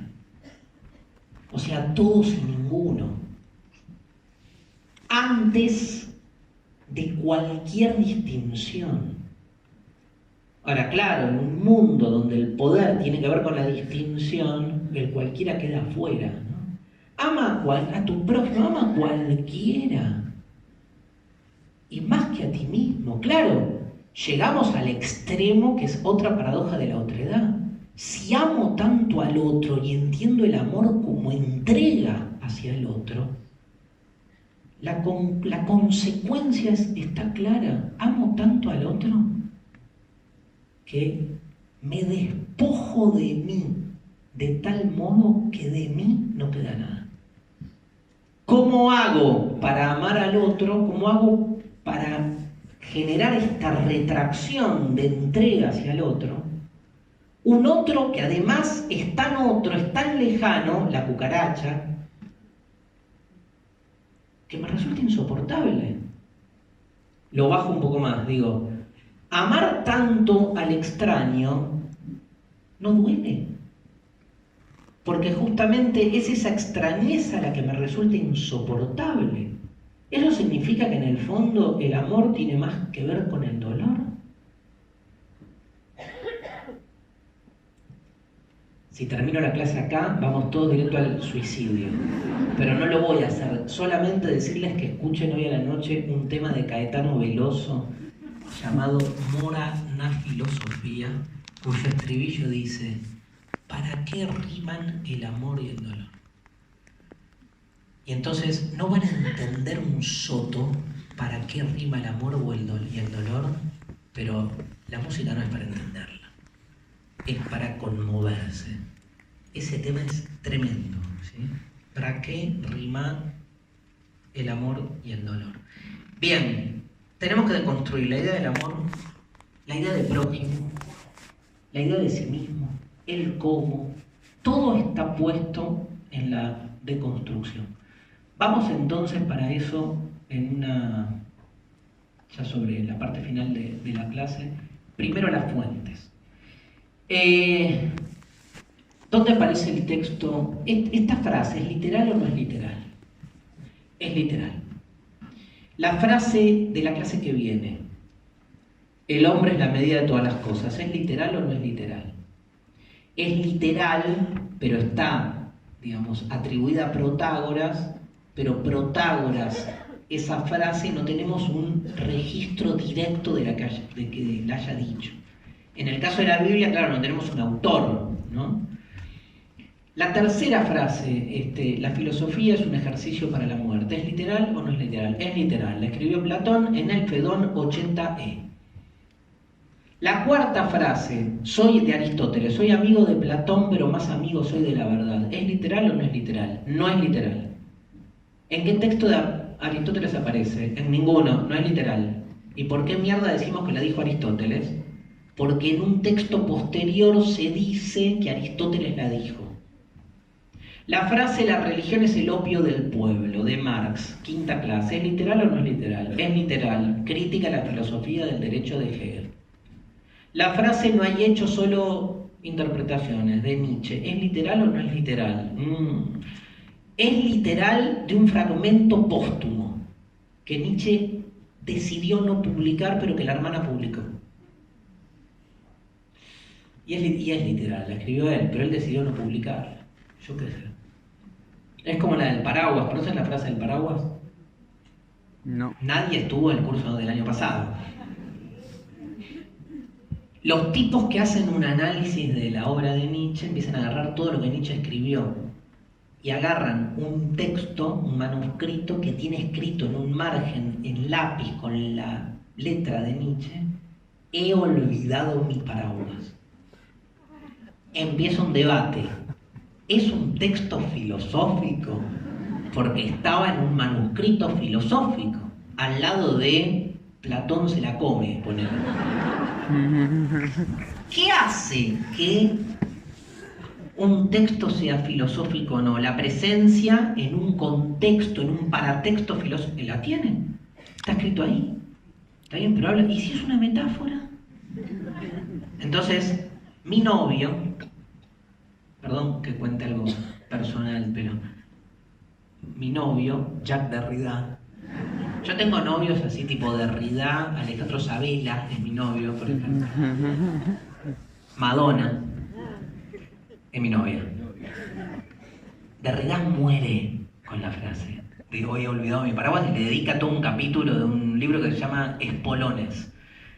Nada, digo, tenemos esto con los textos. La frase de Nietzsche entra ahí. Nada, les tiré la primera parte del curso sobre la literalidad o no de la frase, ¿no? Bueno, en este caso la frase es literal, aparece en muchos lugares de la Biblia, sobre todo en dos de la misma manera, que son Mateo 22 y Marcos 12.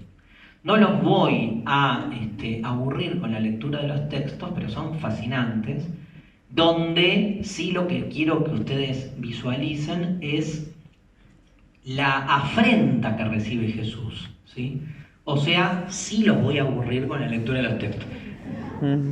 Marcos, uno de los maestros de la ley, escuchó la conversación entre Jesús y los saduceos. Al ver que Jesús le respondió muy bien, se acercó y le preguntó: ah, bueno, maestro, pero ese bueno lo agregué, ¿cuál es el mandamiento más importante de todos?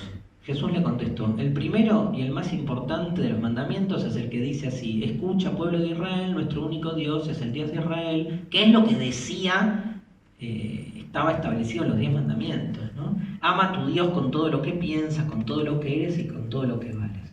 Y bueno, dijo lo que había que decir, y al toque manda. Y el segundo mandamiento en importancia es: cada uno debe amar a su prójimo como se ama a sí mismo. Ningún otro mandamiento es más importante que todo. Entonces tira lo que después el canon cristiano crea como bajo el título de el 11º mandamiento o el nuevo mandamiento. Y viene esta discusión acerca de si lo reemplaza o no reemplaza a todos los mandamientos anteriores. Discusión que tiene que ver con la naturaleza misma del cristianismo. O sea, ustedes saben que Jesús nunca se enteró que era cristiano. Nació judío, participó de la interna propia de la comunidad judía de la época. O sea, todo lo que le pasó a Jesús es como una interna de la AMIA o de la DAIA. Posta, es una interna de versiones que en ese momento eran las versiones de la sociedad judía de la época. Y Jesús viene como con una interpretación de los judíos distinta. Esa interpretación de algún modo es derrotada, desterrada y crucificada. Ahora, a partir de su crucifixión, todo un grupo toma la versión de Jesús, sáquenle toda la cuestión, digamos, de que es el Hijo de Dios y digamos, de la realidad efectiva de su condición divina. Digo, tenemos ahí un grupo que decide ir más con un Jesús que viene con una interpretación distinta de los textos bíblicos que hasta ese momento eran la normativa del pueblo. Digo, la gran afrenta de Jesús es esa. Jesús va y cura, creo que a un ciego, un día sábado, que es el día sagrado. Esto es uno de los relatos fundamentales. Entonces van los rabinos y le dicen: violaste la ley. ¿Por qué? Porque el sábado no se trabaja. Y Jesús los mira y dice: pero curé a un ciego. O sea, ¿qué es más importante? ¿El mensaje de Dios? ¿Cuál es? Digo, hacer el bien, amar al prójimo, ¿no? O respetar la ley. Ahí había como este conflicto entre el amor y la ley, entre el amor y la norma, es el conflicto fundamental que aparece en los textos. Todo el tiempo Jesús va a ese lugar, por lo menos una lectura que podemos hacer de Jesús. Entonces, ¿qué es el cristianismo? Es como una partición del judaísmo.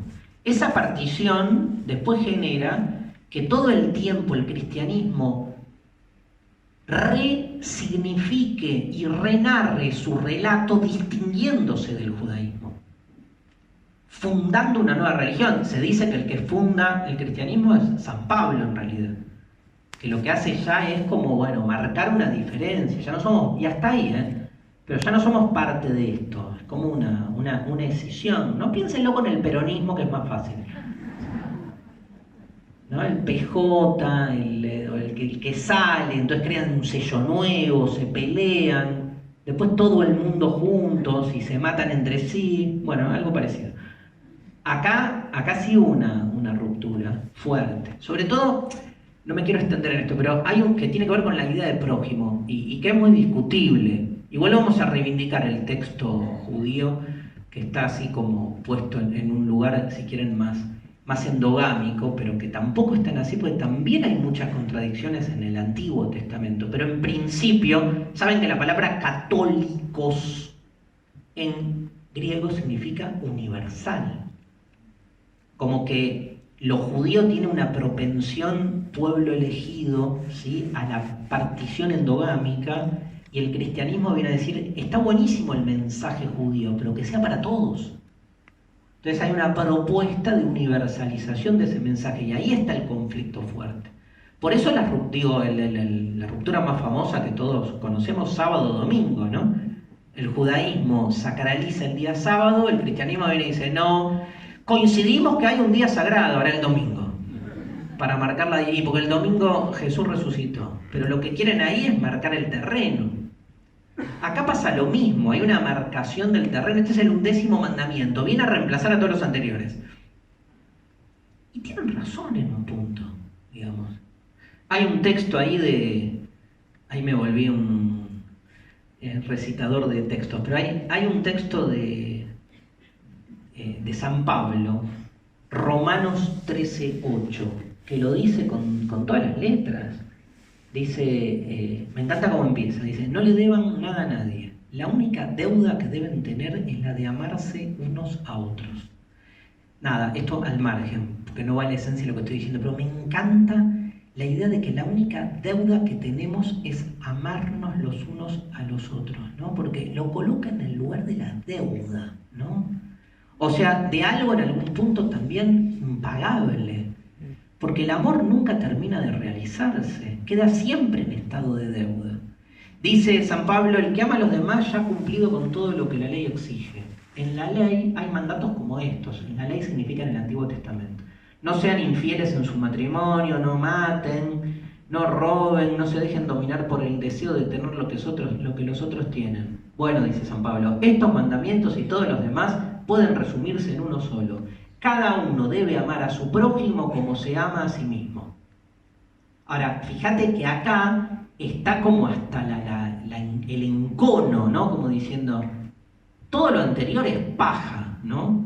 O sea, marquemos la diferencia, todo se puede resumir aquí. La segunda aparición en los textos bíblicos de la frase en cuestión está en un texto que ustedes conocen muy bien, los que estudiaron algo de cristianismo, un texto muy polémico que es Lucas. Saben que Lucas, yo doy por supuesto que todo el mundo sabe esto, pero Lucas, Marcos, Mateo y Juan son los 4 evangelios, que son las 4 historias de la vida, pasión y crucifixión de Jesús contadas de manera distinta. Son la primera etapa del Nuevo Testamento. Aquí aparece la frase. En Lucas aparece también la frase, pero aparece de una manera muy particular. Lucas 10, que es el acontecimiento. Hay 2 acontecimientos en los evangelios muy provocativos, que son este de Lucas 10, que es el caso del buen samaritano, y el otro, que quiero empezar con el otro, pero no lo encuentro, el otro, que es, acá está, Mateo 12, que es la idea de quién es el prójimo, ¿no? Digo, hicimos toda una apología de que el prójimo, según Nietzsche, para el cristianismo está puesto en el cercano, pero aparece este texto que es uno de los textos más problemáticos de la teología cristiana. Mateo 12, 46. Mientras Jesús seguía hablando con la gente, su mamá y sus hermanos llegaron a donde él estaba y lo esperaron afuera. Querían hablar con él. Jesús ya estaba haciendo lo suyo, ¿no? Y hacía mucho que no veía a su mamá, María, y a sus hermanos. Entonces fueron a verlo. Entonces alguien le dijo a Jesús, tu mamá y tus hermanos están afuera y quieren hablar contigo. Pero él le preguntó al mensajero, ¿quiénes son en verdad mi madre y mis hermanos? Jesús señaló entonces a todos los que estaban ahí y les dijo, estos son mi madre y mi hermano, porque cualquiera, grosso Jesús, que obedece los mandamientos de mi Padre que está en el cielo, es en verdad mi madre, mi hermano y mi hermana. Hizo algo parecido a esto, extrapoló su relación filial a todos los que aceptaban su palabra, ¿no? Que tiene también su restricción. Pero en ese acto, volvamos a lo de antes, en ese acto, y por algo se llama esta parte de la Biblia con el nombre de la negación de María. Porque en ese mismo acto Jesús reniega de su madre. Una interpretación más canónica diría, no reniega. Lo que hace es traspasar el amor por la madre a todos los que aceptan la palabra de Dios. Ok, ya igual es un paso. Pero no salió a saludarla a su mamá. Era una madre judía, aparte, imagínense lo que le habrá pasado. ¿Cómo no me quiere ver? O sea, debe haber encontrado a alguien como yo. No, posta que, no salió. Entonces, esto hay como una desapropiación. Este es un buen paso, digamos. Este es un ejemplo, un relato del texto que siempre se da para mostrar que hay una apertura de la proximidad. Obvio que la apertura supone esto. El caso más famoso es el de Lucas 10, el del buen samaritano, que se lo voy a leer porque está buenísimo. Dice lo siguiente: un maestro de la ley se acercó para ver si Jesús podía responder a una pregunta difícil. Claro, lo prepiaban todo el tiempo. Y le dijo: maestro, ¿qué debo hacer para tener la vida eterna? Jesús le respondió: ¿Saben lo que dicen los libros de la ley? Ama a tu Dios con todo lo que piensas, con todo lo que vales y con todo lo que eres, y cada uno debe amar a su prójimo como se ama a sí mismo. Eso le tira Jesús al que le pregunta: ¿qué debo hacer para tener la vida eterna? O sea, el mandamiento nuevo. No, lo dije al revés, perdón. Jesús, el maestro de la ley, se acerca a Jesús. Jesús le dice: ¿sabes lo que dicen los libros de la ley? Y el maestro de la ley, o sea, el fariseo, le dice a Jesús: ama a tu prójimo como a ti mismo. Le tira letra de la Biblia. Jesús le dice: muy bien, haz todo esto y tendrás la vida eterna. Pero el maestro de la ley sintió que Jesús lo estaba como medio gastando. No quedó satisfecho y entonces insistió y hace la pregunta indebida: ¿y quién es mi prójimo? Y entonces Jesús le da este ejemplo, le dice: un día un hombre iba de Jerusalén a Jericó. En el camino lo asaltaron unos ladrones y después de golpearlo le robaron todo lo que llevaba y lo dejaron medio muerto. Por casualidad, por el mismo camino pasaba un sacerdote judío, o sea, del mismo pueblo del que estaba golpeado y tirado en el piso. Al ver a aquel hombre, el sacerdote se hizo a un lado y no le dio bola, siguió su camino. Luego pasó por ese lugar otro compatriota que ayudaba en el culto del templo. Cuando este otro vio al hombre, se hizo también a un lado y siguió su camino. Pero también pasó por allí, ¿y saben qué palabra usa la Biblia? Un extranjero, de la región de Samaria, samaritano, y al ver a aquel hombre tirado en el suelo, le tuvo compasión. Se acercó, sanó sus heridas con vino y aceite, o sea, lo puso en pedo, y le puso vendas, lo subió sobre su burro, lo llevó a un pequeño hotel. Podría terminar muy mal eso, ¿no? Bueno, llenen como quieran. Y así lo cuidó. Al día siguiente el extranjero le dio dinero al encargado de pará un poco, de ser tan bueno. Al encargado de la posada y le dijo: cuídame bien a este hombre, si el dinero que le dejo no alcanza para todos los gastos a mi regreso, yo te pagaré lo que falte. Jesús terminó el relato y le dijo al maestro de la ley: dime, por favor, de los 3 hombres que pasaron por el camino, ¿cuál fue el prójimo del que fue maltratado por los ladrones? Y obvio, el que se preocupó y lo cuidó. Bueno, dice Jesús, anda y haz tú lo mismo. Pero en este caso, de nuevo, tenemos otra distensión. Lo que aparece ahora, digamos, como prójimo, es justamente el extranjero. Ahora, remite, en el esquema que nosotros venimos viendo acá, ese extranjero, digamos, parecería ser este lejano de Nietzsche, porque en realidad no es el compatriota, no es el próximo. Es más, los próximos se cagaron en el tipo que estaba tirado en el piso, y el que se comportó como debía comportarse fue el extranjero. Bueno, hipótesis de trabajo, no al lugar. ¿Por qué? Porque lo que de algún modo el texto bíblico nos está diciendo, no nos está presentando lo extraño. El extraño es el que resulta incomprendido por mí.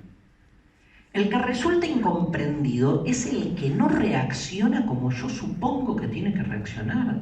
Anda a amar al que no cuaja en tu proyección amorosa. El que no dice lo que a vos te cae bien, el que no se comporta con tus costumbres.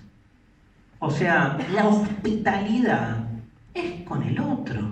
Ser hospitalario con el que uno cree que se merece tu hospitalidad no es ser hospitalario.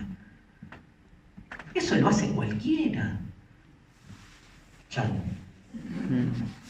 Me caí a mí mismo con el uso de cualquiera.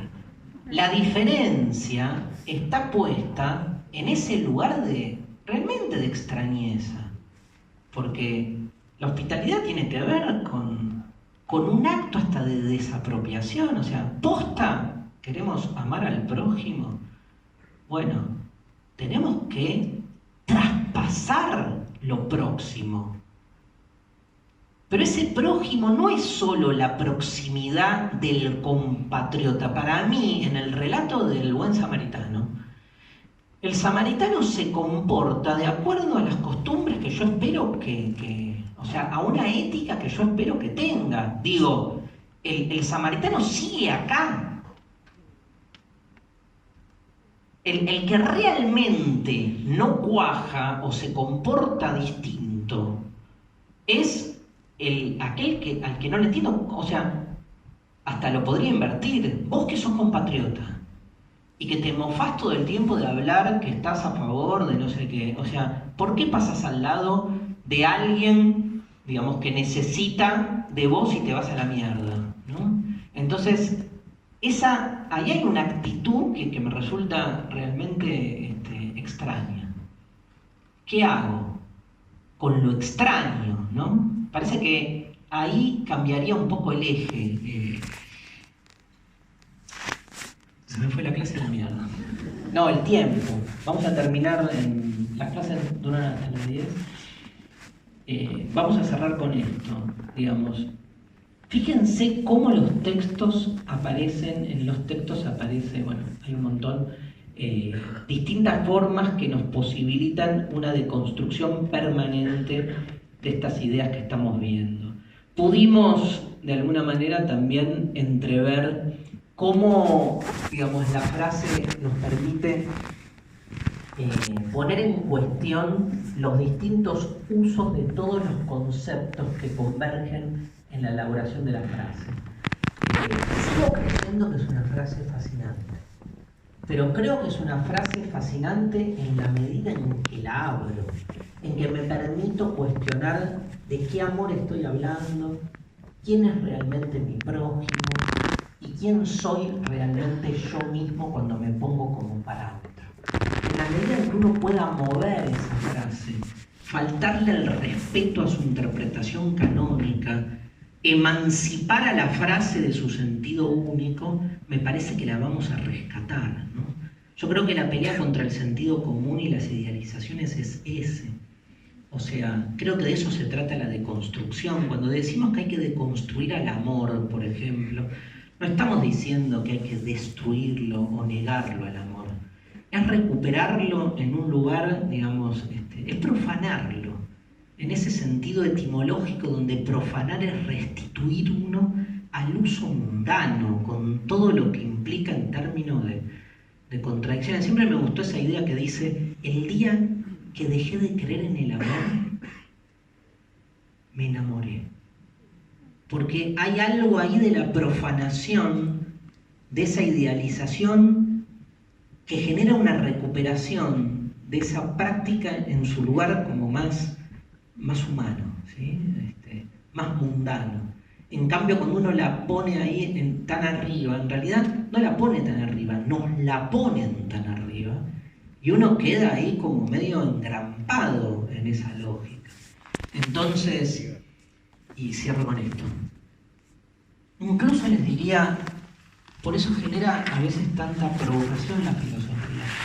O sea, Yo no quiero soltar estas frases. Estas son frases que cualquiera de ustedes va a escuchar en cualquier encíclica, en cualquier misa, pero la va a escuchar en un sentido que siempre va en una dirección.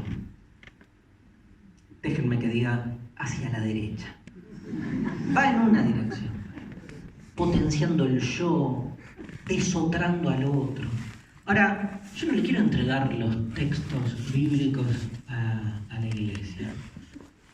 No son de ellos. Los textos no tienen dueño.